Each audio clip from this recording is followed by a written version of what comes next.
Ito naman magandang balita para sa mga taga-Embo Barangay.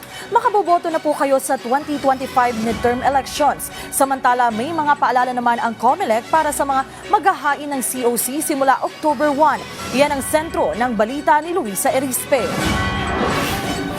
Makakaboto na sa 2025 midterm elections ang 10 Embo Barangay sa Taguig City.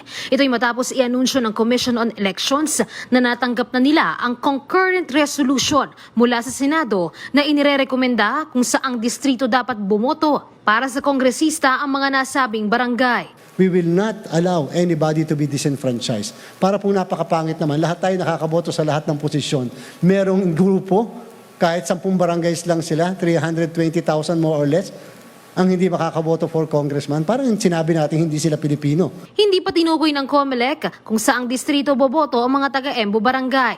Pero sabi ng komisyon, maglalabas sila ng resolusyon kung saang distrito nabibilang ang mga naturang barangay para rin alam na mga maghahain ng Certificate of Candidacy sa panglungsod at distrito kung saan sila kakandidato. Sa ngayon naman, puspusan ng COMELEC sa paghahanda para sa pagsisimula ng paghahain ng COC sa Oktubre 1 hanggang 8. Paalala lang ng COMELEC sa mga kakandidato, kumpara sa barangay at SK elections, ang mga magsusumite ng COC ay hindi pa agad kandidato, kaya hindi pa mangingialam ang COMELEC kung magsisimula na silang magpakilala sa politika. They are not yet candidates upon the date of the filing of the candidacy. Sabi po ng Peñera Doctrine, Rosalinda Peñera versus the COMELEC, they are candidates only on the first day of the campaign period.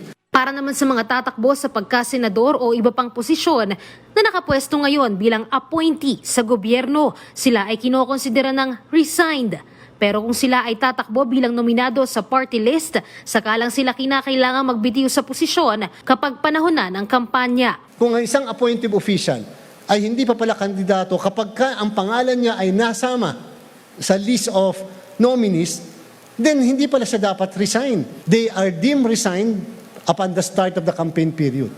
Kahit naman sa social media, nakatutok din ang COMELEC. Sa ngayon, pikit mata pa sila sa nagpapakilala bilang kandidato online. Pero panawagan nila sa paghahain ng COC, dapat pa rin i-register ang social media accounts ng mga nais kumandidato. Samantala, sinabi naman ito ng COMELEC sa National Information Summit ng Presidential Communications Office, kung saan dumalo ang lahat ng state media organizations tulad ng PTV, PIA, PNA, PBS at IBC. Dito, sinabi ng COMELEC na mahalaga ang media sa pagbibigay ng tamang impormasyon sa publiko sa halalan. I think that the business of election is not only the business of COMELEC.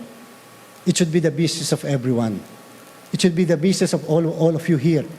Sapagkat dapat po tulong-tulong tayo. Nangako naman ng komisyon na walang masasayang ni isang boto ng Pilipino. We will always guarantee to all of you the principle, and that is the undying principle that the COMELEC is working on, and that is that no voter or a vote not cast is a voice not heard. No voter should be disenfranchised. Luisa Erispe para sa Pambansang TV sa Bagong Pilipinas.